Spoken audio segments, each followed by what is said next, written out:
안녕하십니까. 지식산업센터 전문기업 지산엠 박희성 대표입니다. 2019년 10월 15일 화요일 아침 출근길 영상인데요. 제가 항상 일찍 일어나신지를 잘 아시고 계시는 것 같아요. 저 보통 이제 4시 20분에 일어납니다. 오늘 4시 40분에 우리 사랑하는 저희 구독자님께서 이렇게 제 카톡으로 질문을 주셨습니다. 질문의 요지는 크게 세 가지인데요. 감정평가사 열람하는 부분을 물어보셨고요. 그 다음에 개인 지식산업센터에서 개인 신용대출을 받을 때 주의할 부분에 대해서 물어보셨고, 그 다음에 추가로 은행에서 이렇게 대출을 취급할 때 은행의 프로세스가 어떻게 돌아가는지 이 부분을 이렇게 세 가지를 물어보셨습니다. 그래서 제가 아침에 영상으로 답을 드리겠다라고 또 저도 카카오톡으로 4시 40분이 좀 넘어서 답을 드리고 이렇게 가는 길에 여러분들에게 이야기를 드립니다.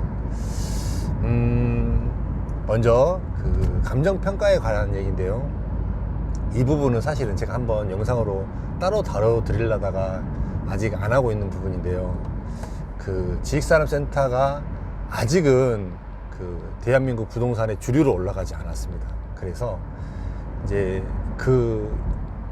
이 기존의 기업체한테 70%, 80%를 대출을 해주는 것들을 굉장히 관례화 했습니다. 근데 그 관례화하는 과정 가운데 저는 이 감정평가사들이 참 성의 없이 일했다는 거에 대해서 일조했다라고 생각하는 사람 중에 하나입니다.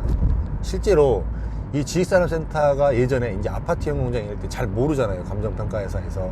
그렇기 때문에 거의 대부분 이 사람들이 판단하는 기준은 뭐냐면 분양하는 가격이 얼마였느냐. 이걸 항상 저희 같은 이렇게 분양사원한테 물어봐요. 금액이 전체 얼마였냐. 그리고 확인하고 주변에 또 주변 다른 데 분양가는 얼마였느냐.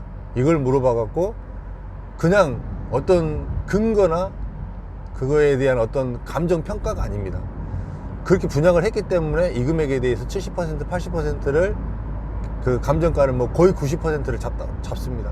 제가 지금까지 14년 동안을 일을 해오면서 지식산업센터의 분양가가 나와 있는데 그 금액에 감정평가사에서 90%를 감정을 안 한 경우를 단 한 번도 본 적이 없습니다. 저는 이게 굉장히 틈새라고 보는 사람 중에 하나입니다. 이거는 거꾸로 역으로 무슨 말이냐면 봐보세요. 아주 굉장히 아이러니하고 웃긴 얘기예요. 똑같은 지역에 어떤 데는 500만 원에 분양을 했습니다. 근데 어떤 조금 떨어진 옆에 현장에서는 600만 원에 분양을 했어요. 500만 원짜리 분양 현장도 그 금액에서 90%를 감정평가를 해주고 600만 원에 분양하는 현장도 그 금액의 90%를 감정평가를 해줍니다. 그래서 제가 은행을 많이 잘 이용해야 된다고 하는 이유가 사실은 이 부분에 상당히 있습니다. 사실은 질문 요지하고는 조금 벗어난 부분이 있는데 감정평가 열람하는 부분은 사실은 저도 잘 알지는 못합니다. 제가 오늘 확인해서 다시 한번 따로 답을 드리고요. 매매도 마찬가지입니다. 그러면 매매 계약을 최근 1년 거를 토탈을 내서 감정평가를 한다고 하지만 실질적으로 이 감정평가 하는 사람들이 굉장히 프로페셔널하게 이거에 대해서 감정을 하지 않는다라는 이야기예요. 이게 굉장히 이 사람들의 대충적인 이미 기득권으로 자리 잡고 있으면서 그냥 자기네들 하는 방식으로 대충 넘어가는 이 일 처리가 이 지식산업센터에서 지금 일하고 있는 사람들한테는 굉장히 유리하게 작용한다라는 이야기예요. 이해가 되실지 모르겠지만 조금 어려울 수도 있지만 매매 가격이 쉽게 얘기하면 내가 사고자 하는 매매 가격이 작년에 900만 원이었다고 쳐요. 근데 올해 1000만 원이에요. 근데 1000만 원일 때도 90% 감정평가를 해주고 900만 원일 때도 그 금액의 90%를 감정평가를 해준다는 거예요. 이거는 어떤 법이 정해져 있는 게 아니고 그 금액에 대해서 무조건적으로 지식산업센터는 해준다라는 개념입니다. 이게 지금 지식산업센터에서는 굉장히 틈새이고 투자하는 데 있어서 굉장히 유리하게 작용하는 부분입니다. 그래서 거의 대부분 자체적으로 분양가, 매매가의 70%는 담보대출로 들어가는 겁니다. 담보대출로. 이제 그 다음에 두 번째 질문으로 넘어갈게요. 70%는 담보대출로 받는 거고 나머지 10% 최대 20% 이게 80%를 받게 되면 10% 추가 10% 90%를 받게 되면 추가 20% 부분이 신용으로 들어갑니다. 70% 부분은 개인적으로 신용 부분이 신용 상태가 탁월하지 않아도 70%를 기본으로 해줍니다. 80% 부분은 개인 시종이 중간 등급 정도만 되면 80%는 가능하다고 제가 봤을 때 봅니다. 근데 90%가 대출이 나오기 위해서는 제가 봤을 때 그 신용 등급이 한 1, 2, 3등급 안에는 들어가야 나오지 않을까 싶어요. 그 정도 아니면 거의 좀 힘들다고 봐야 됩니다. 근데 은행도 마찬가지로요. 은행도 저 사람이 상환할 능력이 되고 저 사람이 지금 현재 벌어들이는 수익이 어느 정도 안정적으로 있다라는 것이 어느 정도 확인이 되게 되면 이 90% 부분도 가능하다라는 이야기가 됩니다. 그 다음에요, 만약에 대출을 이렇게 받게 되면 이제 어떤 조건으로 받느냐는 처음에 대출을 받을 때 이제 은행하고 쉽게 이야기하면 은행과 개인 간의 딜입니다. 내가 고정금리를 쓸 것인지 아니면 뭐 변동금리를 쓸 것인지, 앞으로 금리가 계속적으로 떨어질 것 같으니까 나는 변동금리를 쓰고 싶다, 아니면 앞으로 금리가 많이 왔다 갔다 할 것 같으니까 고정금리를 쓰고 싶다. 그거는 정할 수 있습니다, 은행과. 근데 지금 같은 기조에서는 금리가 당분간은 올라가지 않을 기조니까 변동금리를 쓰는 것도 나쁘지는 않다라고 봅니다. 참고만 하세요. 이거는 제가 답은 아니니까. 근데 이제 은행하고 이렇게 이야기를 하면서 거치기간도 마찬가지예요. 쉽게 얘기하면 나는 뭐 보통 은행에서 뭐 2년 동안은 뭐 이자를 내고 나머지 몇 년 동안 원리금 균등 상환을 이렇게 해라 이러라고 이야기를 합니다. 여기서도 일반 개인이 이용하셔야 될 부분들은 뭐냐면 이 그 거치 기간, 이자만 내는 기간을 최대한 이용하시면 됩니다. 이자만 내는 기간을 최대한을 이용을 해서 그 사이에 벌어들인 그 수익으로 조금씩 갚아갈 수 있는 구도를 만들게 되면 되는 거예요. 무슨 말이냐면 이제 거의 대부분 이 거치 기간이 끝나면 상환을 일부라도 상환을 하라고 은행에서 이야기를 합니다.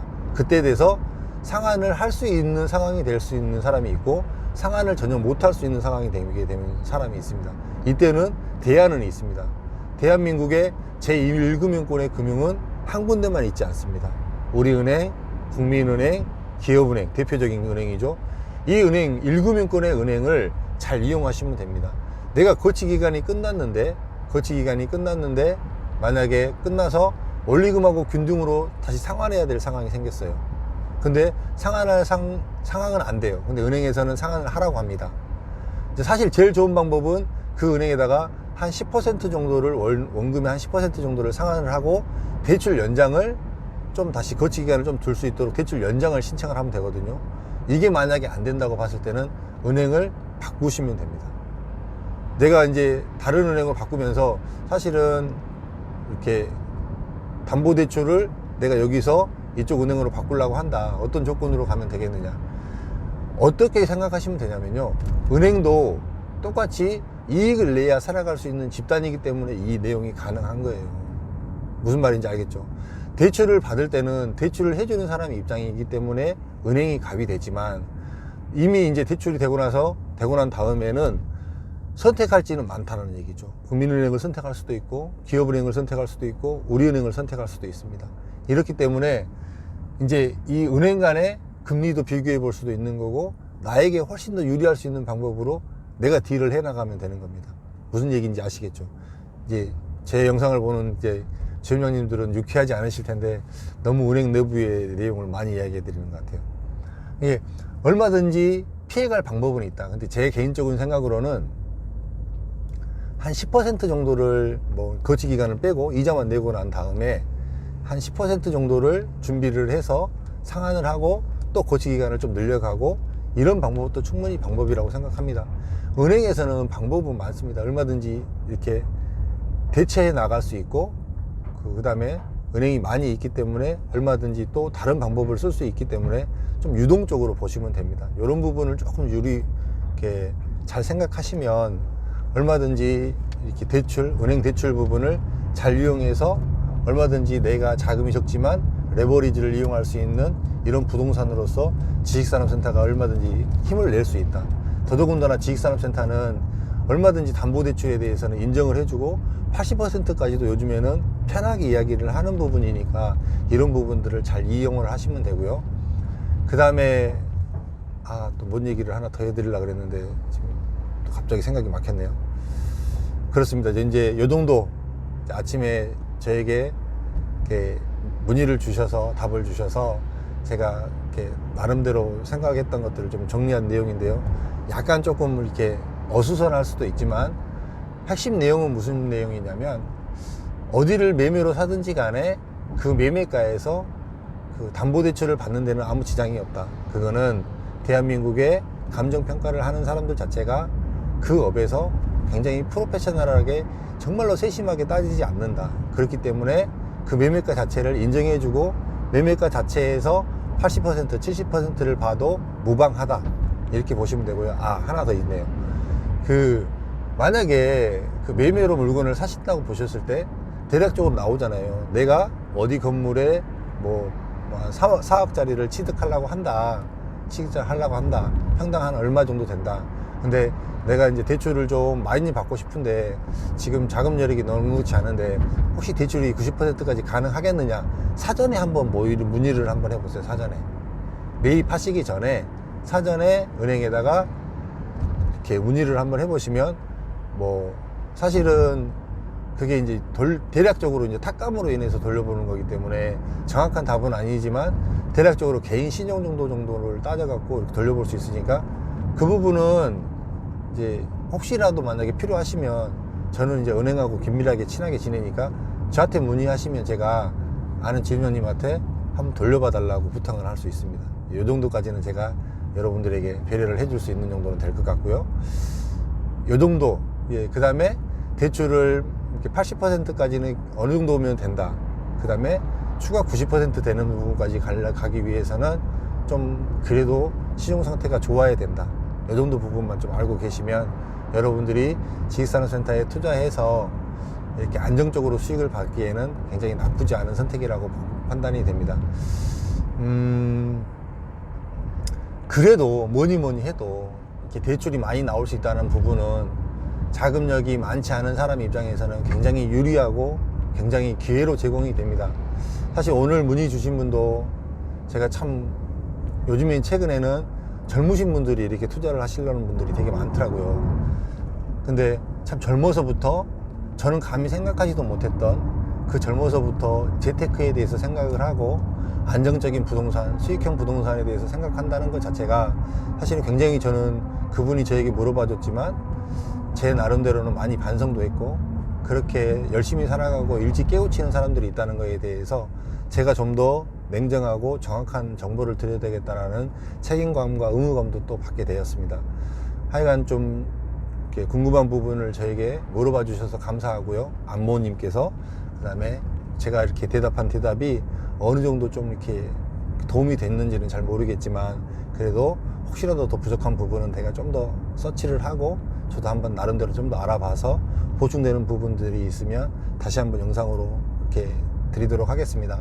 오늘 하루도 이렇게 또 잘 보내시고 건강하시고 파이팅 하시고 다 같이 이렇게 험난한 세상에서 이렇게 지식산업센터를 통해서 정말로 부를 이룰 수 있는 여러분들이 되기를 진심으로 바라고 원하겠습니다. 감사합니다. 영상 마치도록 하겠습니다.